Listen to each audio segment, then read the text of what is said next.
नमस्कार दोस्तों, मैं अशोक आपके अपने YouTube channel Mewar mission point पर आपका हार्दिक स्वागत करता हूं। तो दोस्तों, आज हम पढ़ेंगे मेवाड़ राज्य का इतिहास। मेवाड़ राज्य का इतिहास पढ़ने से पहले अपने को सामान्य जानकारी होना जरूरी है, जैसे कि ये वही राजवंश है जिसने विश्व में सर्वाधिक लंबे समय तक शासन किया। इस राजवंश को प्राचीन समय में मालव प्रदेश के नाम से भी जाना जाता था तथा इसी राजवंश पर पहले मलेच्छों का अधिकार था। मलेच्छों के बाद में इस पर मौर्यों ने अधिकार किया तथा इसी राजवंश पर मौर्यों को हराकर हुय्यों ने राज किया। अंतिम मौर्य शासक की बात करें तो मान मौर्य था। तो आइए देखते हैं मेवाड़ वंश के बारे में। तो आज हम चर्चा करेंगे मेवाड़ राज्य के बारे में। मेवाड़ राज्य का इतिहास। तो दोस्तों, अगर बात करें अपन मेवाड़ राज्य के इतिहास की, तो सबसे पहले इसके प्राचीन नामों को देखते हैं। तो देखते क्या है इसके प्राचीन नाम। दोस्तों, ये है मेवाड़ क्षेत्र। मेवाड़ क्षेत्र, मेवाड़ क्षेत्र। दोस्तों, अगर इस मेवाड़ क्षेत्र की बात करें अपन, तो इसके प्राचीन नाम क्या क्या कहते हैं। तो इसके प्राचीन नामों की बात करें अपन,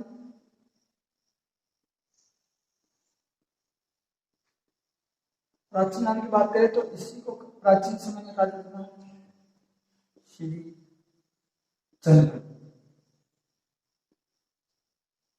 दोस्तों, अगर 16 महाजनपद पढ़े होंगे, ये 16 महाजनपदों में शिव जनपद नहीं आता, क्योंकि वो 16 महाजनपद थे और ये केवल जनपद था। ये महाभारत काल में था।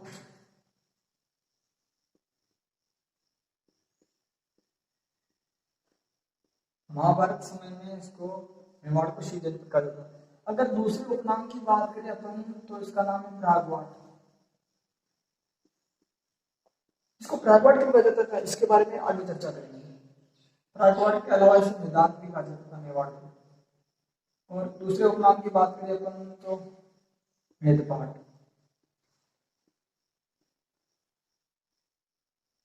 मेदपाट, ये तो थे उसके उपनाम। उपनाम को चाहे प्राचीन नाम को मेवाड़। तो दोस्तों, इस क्षेत्र का नाम मेवाड़ क्यों पड़ा? कोई कारण रहा होगा कि मेवाड़ मेवाड़ नाम पड़ने का इसलिए। तो दोस्तों, चर्चा करते हैं मेवाड़ नाम क्यों पड़ा। इसी मेवाड़ पर मेयर जाति निवास करती थी। मेयर जाति निवास करती थी।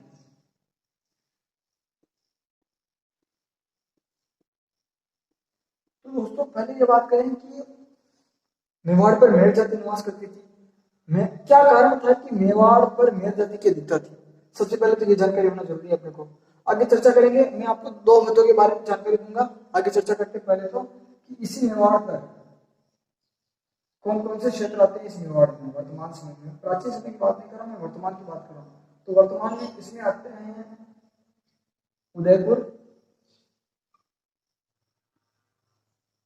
उदयपुर के अलावा बात करें तो आप चित्तौड़गढ़।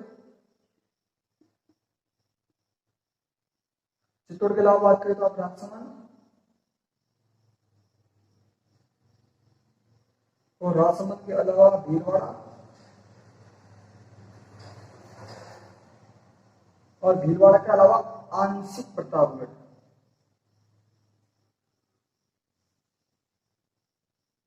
आंशिक प्रताप। लेकिन एक बात बता दो आपको, कुछ लोग ऐसे भी सोच रहे होंगे कि मेवाड़ क्षेत्र में ढूंढाड़ भी आता था, यानी कि मतलब डूंगरपुर और बांसवाड़ा भी आता था। ढूंढाड़ ने सॉरी मतलब वागड़ भी आता था। लेकिन पहले मैं बता दूं आपको, बांसवाड़ा और डूंगरपुर प्लस डूंगरपुर, ये दोनों नहीं आते थे, मेवाड़ में नहीं आते थे। ये इनके मेवाड़ से कुछ शासक गए थे यहाँ पर डूंगरपुर बांसवाड़ा, और वहां पर उन्होंने गोयल वंश की स्थापना की थी। तो दोस्तों, आगे बात करें, मैं आपको दो चीजों के बारे में बताऊंगा कि मतलब मेवाड़ पर मेयर जाति की अधिकता क्यों थी, और प्राचीन समय में इसको मेवाड़ को शिवी क्यों कहा जाता था। तो आगे चर्चा करते हैं इनके बारे में।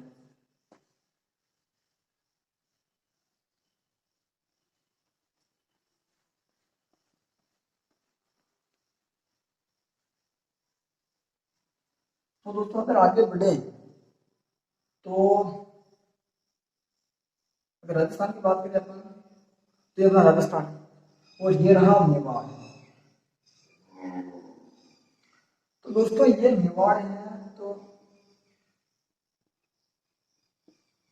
दक्षिण राजस्थान में आता है। दोस्तों यहाँ पर पहले यहाँ पर अपना पड़ोसी देश है पाकिस्तान।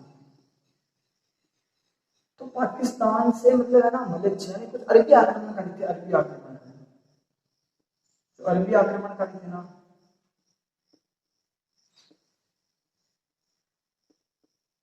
अरबी आक्रमणकारी की बात करें तो वो समय समय पर मेवाड़ पर आक्रमण करते रहते थे। और यहाँ पर एक जाति थी मेर, मेर जाति निवास करती थी यहाँ पर, मेर। तो मेर जाति के और इन अरबी आक्रमणों के मध्य संघर्ष होता रहता था हमेशा। तो अरबी आक्रमणकारियों के और मेरों के बीच में हमेशा संघर्ष होता रहता था। तो अरबी आक्रमणकारियों के आक्रमण को मेवाड़ में मेरों ने रोका। तो धीरे धीरे मेर जाति के लोग यहाँ पर मतलब स्थायी रूप से निवास करने लगे। इस कारण इसको मेवाड़ कहा जाने लगा। अगर हम बात करें, अगर आप देखना कि मेवाड़ का अगर संधि विच्छेद करें और अगर मेवाड़ को पूर्ण रूप से देखें अपन, तो मे का आता है मेर प्लस वाड़ का अर्थ होता है रक्षित प्रदेश, रक्षित प्रदेश। यानी बात करें तो मेओ द्वारा या मेरो द्वारा रक्षित प्रदेश, मेरो द्वारा रक्षित प्रदेश क्या कहलाया? मेवाड़ कहलाया। मेरो द्वारा रक्षित प्रदेश मेवाड़ कहलाया। तो ये तो थे कि मतलब मेयर स्थायी रूप से मेवाड़ में बसने लगे। ये भी कारण था कि मेवाड़ को मेरो के नाम के कारण भी मेवाड़ कहा जाने लगा। और अरबी आक्रमणकारी थे जो कि मतलब सिंध से आते थे, उनके आक्रमण को भी रोका इन्होंने, इसलिए ये परमानेंटली यहाँ पर बस गए थे तथा इन दोनों के मध्य संघर्ष होता रहता था। और अरबी आक्रमणकारियों को मेरों ने ही रोका, यानी मेरों के आक्रमण को समय समय पर विफल करते थे। तो यही कारण था कि मेवाड़ में मेर जाति की अधिकता थी, इसी कारण इसको मेवाड़ कहा जाने लगा। अब दोस्तों अगर बात करें आगे अपन, तो मतलब मेवाड़ को शिवी जनपद क्यों कहा जाता है? मेवाड़ को शिवी जनपद क्यों कहते हैं? बात करेगा तो ये शिवी जनपद महाभारत कालीन नाम है मेवाड़। तो दोस्तों अगर बात करें तो एक देश है जिसका नाम है पाकिस्तान, जो कभी भारत का हिस्सा हुआ करता था, पहले भारत का हिस्सा था, भारत का हिस्सा था। तो दोस्तों इसी पाकिस्तान में एक राज्य का नाम है जिसका नाम है पंजाब प्रांत। पंजाब प्रांत है। और इसी पंजाब प्रांत में एक जंग नाम का जिला है, जंग जिला।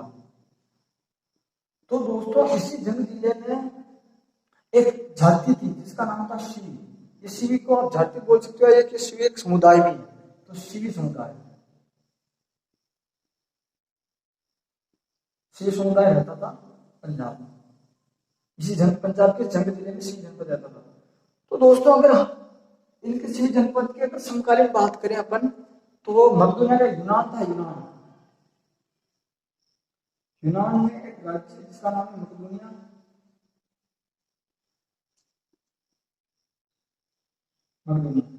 मकदूनिया का शासक था अलेक्जेंडर सिकंदर।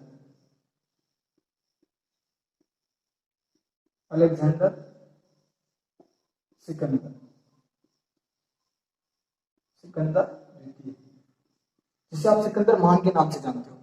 तो दोस्तों उसी सिकंदर ने आक्रमण किया था सिमी समुदाय के ऊपर, यानी कि जंग जिले के ऊपर इसने आक्रमण किया था। तो दोस्तों जब मकदूनिया के शासक अलेक्जेंडर द्वितीय ने अगर जंग जिले के सिमी समुदाय पर जब आक्रमण किया था, तो दोस्तों इसके पास इतनी ताकतवर सेना थी, यानी सिकंदर के पास इतनी भयंकर सेना थी कि ये सिमी समुदाय के जो लोग थे वो सिकंदर की सेना का सामना नहीं कर पा रहे थे। तो दोस्तों ये समुदाय था, ये भागकर राजस्थान आ गया। और राजस्थान में इन्होंने मेवाड़ में शरण ली तथा वहीं से तो वहां पर ये मेरों की तरह वहां पर शिवी जनपद के लोग भी बसने लगे। तो धीरे धीरे कालांतर में मेवाड़ को शिवी जनपद के नाम से जाना गया था। तो देखते हैं इस शिवी जनपद के बारे में थोड़ी बहुत चर्चा करते हैं आगे।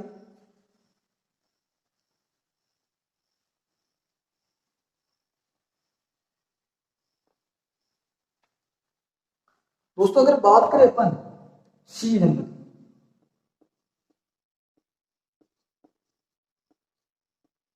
तो सी जनपद की राजधानी प्राचीन समय में इसकी राजधानी थी मध्यमिका। मध्यमिका, मध्यमिका राजधानी थी, और इसी मध्यमिका को वर्तमान में कहा जाता है नगरी। वर्तमान में इसी मध्यमिका को नगरी के नाम से जाना जाता है, और ये नगरी वर्तमान में कहां पर है? चित्तौड़गढ़। चित्तौड़गढ़। तो दोस्तों ये तो थी सामान्य जानकारी मेवाड़ राज्य के बारे में, कि मतलब मेवाड़ों का इतिहास क्या रहा, शिव जनपद का इतिहास क्या रहा, प्राचीन समय में मेवाड़ को क्या कहा जाता था, इस पर किस प्रकार से आक्रमण हुए, तो इनके बारे में हमने चर्चा कर ली। अगर आगे बात करें अपन, अगर आगे बात करें कि इनकी उत्पत्ति के बारे में देखें, इनकी उत्पत्ति के बारे में देखें तो उत्पत्ति किस प्रकार हुई। बहुत से इतिहासकारों ने यह माना कि मतलब हुइलों की उत्पत्ति विदेशी आक्रमणकारी से मानते थे, यानी हुनों से भी माना है बहुत से इतिहासकारों ने। अगर सारे विदेशी थे, जैसे विलियम क्रोक, एवी स्मिथ, और अगर कर्नल जेम्स टोड की बात करते हैं तो ये सभी के सभी मतलब हुइलों को एक मतलब राजपूत बताते हैं। राजपूत तो मानते हैं, लेकिन ये विदेशी बताते हैं, यानी विदेशी हुनों की संतान थे, जैसे सीतियान, शक, हूण, कुषाण, इनके संतान मानते थे इनको इनको मेवाड़ राज्य के शासकों को। लेकिन अगर आप जेएच ओझा यानी हीराचंद गौरीशंकर ओझा को देखते हो, गोपीनाथ शर्मा को देखते हो, और भंडारकर को देखते हो, तो इन्होंने विशुद्ध, अगर उत्पत्ति के बारे में देखें, अगर उत्पत्ति के बारे में देखें अपन, तो भूमिगत उत्पत्ति किस प्रकार हुई, तो इसमें चार मत हैं, और चार इतिहासकार कुछ अलग अलग इस प्रकार बताते हैं, आगे चर्चा करते हैं। तो दोस्तों डॉक्टर गोपीनाथ शर्मा, डॉक्टर गोपीनाथ शर्मा, दोस्तों ये डॉक्टर गोपीनाथ शर्मा गोहिलों को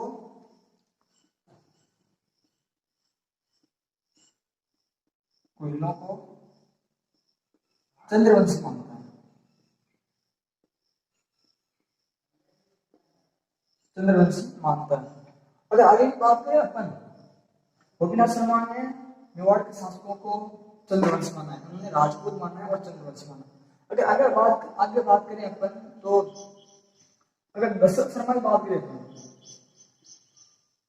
दशरथ शर्मा, तो दोस्तों इन्होंने गुहिलों को मौर्य की संतान माना,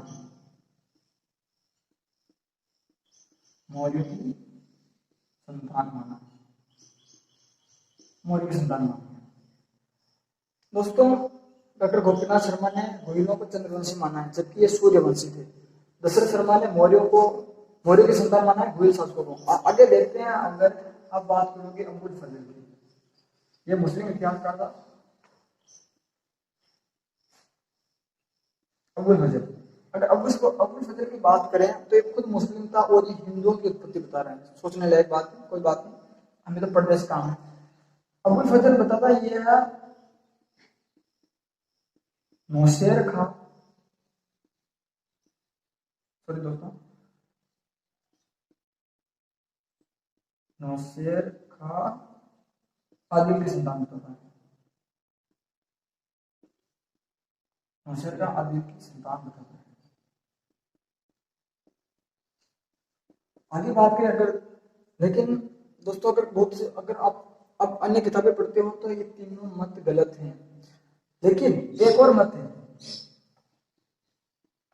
सामूलिक लेख। अगर आप सामूलिक लेख देखोगे तो दोस्तों उसमें वल्लभी के राजा,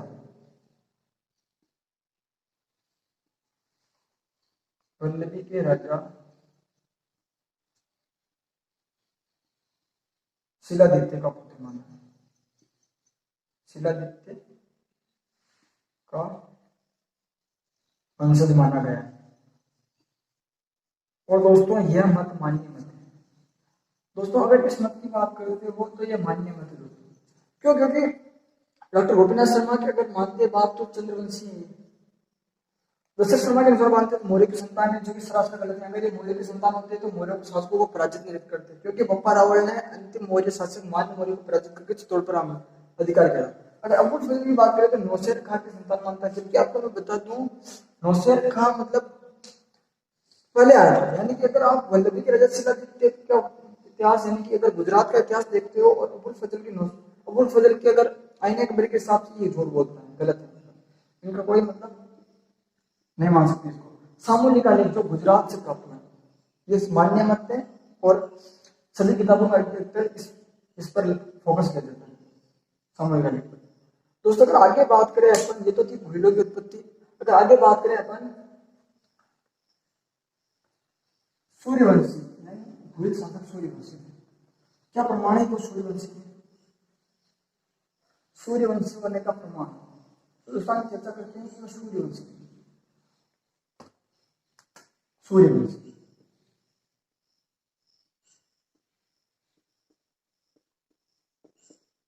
सूर्यवंशी तो आगे चर्चा करें अपन तो क्या क्या मत है कि वो सूर्यवंशी। तो पहला फैक्ट है इसके साथ कि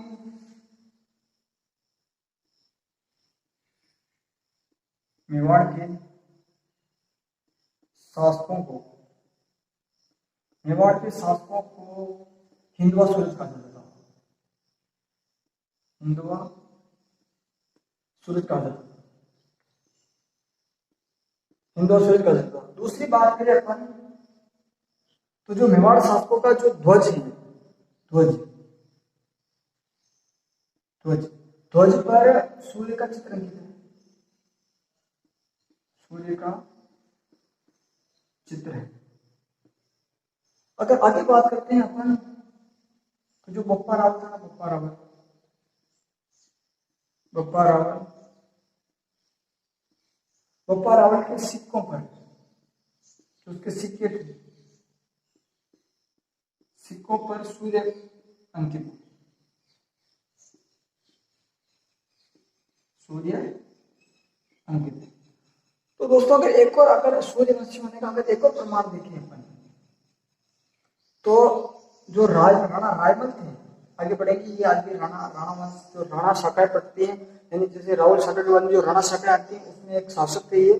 अगर राणा रायमल की बात करें अपन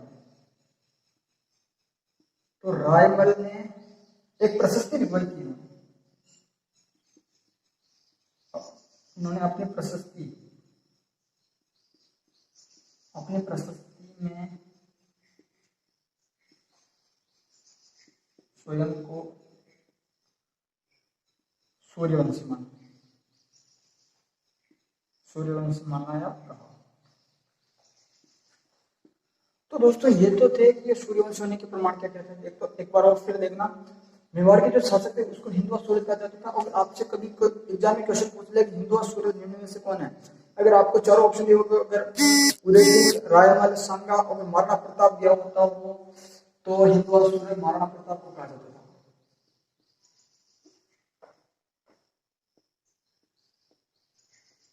महाराणा प्रताप को हिंदुआ सूरज कहा जाता था। दोस्तों अगर हमने ये तो बात कर ली कि सूर्यवंशी थे, आगे देखते हैं और क्या क्या मेवाड़ वंश के बारे में जानकारी है।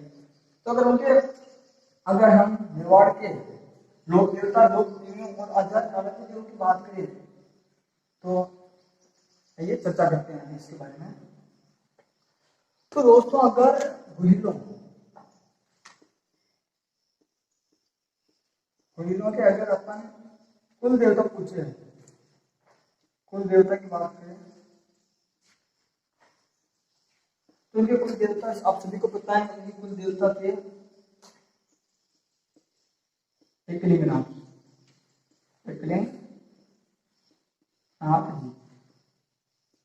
और इनका मंदिर नागदा में है,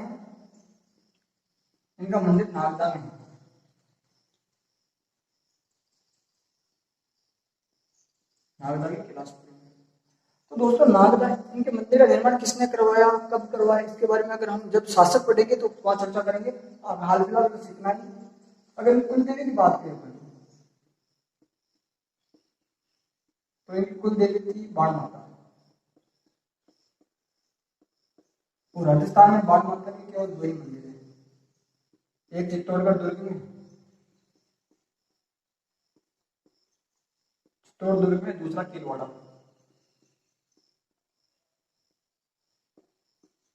अगर दोस्तों आगे बढ़े और अगर इनकी आराध्य देव की बात करें, गुहिलों के आराध्य देव, आराध्य देव की बात करें तो गुहिलों के आराध्य देव थे खडबोर, खडबोर के चार भुजा, खडबोर के चार भुजा नाग, रासमंद, राजसमंद। अगर दोस्तों हम इनके आराध्य देवी की बात करें, सबसे पहले मैं आपको बता दूं कि हर वंश में कुल देवता कुल देवी आराध्य देव और आराध्य देवी हमेशा होती है। आराध्य देवी की बात करें अपन तो घोड़ों की आराध्य देवी थी चारभुजा माता, चारभुजा माता, और इनका मंदिर है हल्दी घाटी, हल्दी घाटी। तो दोस्तों ये तो थी गुहिलों के कुल देवता कौन थे। अब पहले आपको बता दूं कि कुल देवता का अर्थ होता है एक वंश की, वंश परंपरा के हिसाब से, यानी कि अगर आप बात करें तो किसी वंश के कुल देवता एक होते हैं, लेकिन आराध्य देव अपने हिसाब से बना सकते हैं, यानी कि मतलब जिनकी इच्छा होती है, यानी इच्छा के देवता आराध्य ने अपनी स्वयं की इच्छा के देवता, इच्छा अनुसार।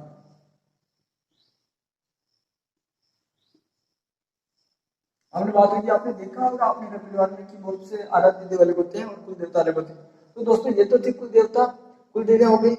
अगर आप बात करें एकलिंग देवता एकलिंग नाथ जी के, तो आपने एक चीज का नाम सुना होगा, आगे आगे बताऊं आपको।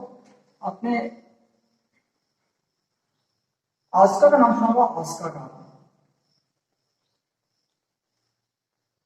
एक आस्का शब्द है जो कि मेवाड़ राज्य से संबंधित है। यह आस्का शब्द केवल मेवाड़ शासकों में प्रचलित होता है, न कि कछुआ। आप अगर आप दूसरे वंश देखोगे तो उसमें आपको नहीं मिलेगा। आस्का शब्द केवल गुहिलों के द्वारा, आस्का दोस्तों ये एक ऐसा शब्द है जब गुहिल वंश का कोई शासक, जब गुहिल वंश का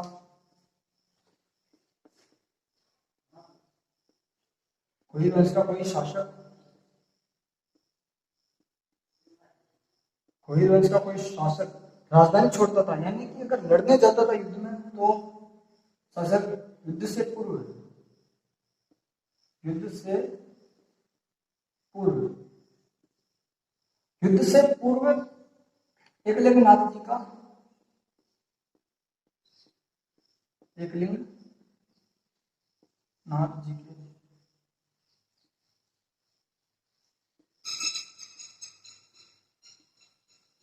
दर्शन करने जाता था, दर्शन करने